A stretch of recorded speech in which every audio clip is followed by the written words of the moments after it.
பைரவ வழிபாடு. அப்போ அஷ்டபைரவும் ஒரே கோயில்ல இருக்காங்கன்னா இங்கதான்.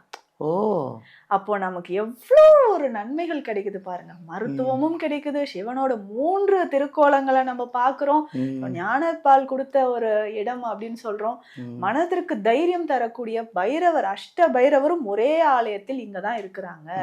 முக்கியமான ஒரு திருக்கோயில். அதுவும் பாத்தீங்கன்னா காவிரி வடகரையில் இருக்கக்கூடிய 63 தலங்கள்ல முக்கியமான தலம் இது. 14வது தலமாக இது சொல்றாங்க. அது எவ்வளவு பெரிய சிறப்பு இல்லைங்களா?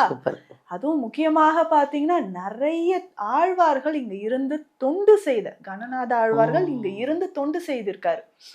மக்களுக்கு அவ்வளவு தொண்டு செய்து சிவனை பத்தி பாடல்கள் பாடி இருக்காங்க.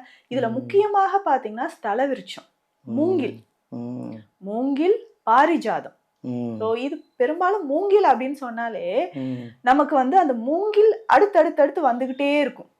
மூங்கில் போல் முடிவில்லாத வாழ்கன் தான் வாழ்த்துவாங்க. ஒரு மூங்கில் இருந்ததுன்னா அடுத்து அது வந்துகிட்டே இருக்கும். அது ஸ்தல விருட்சமாக இங்க இருக்கு. பவளமல்லி, பாரிஜாதம் இரண்டுமே இங்க இருக்கு.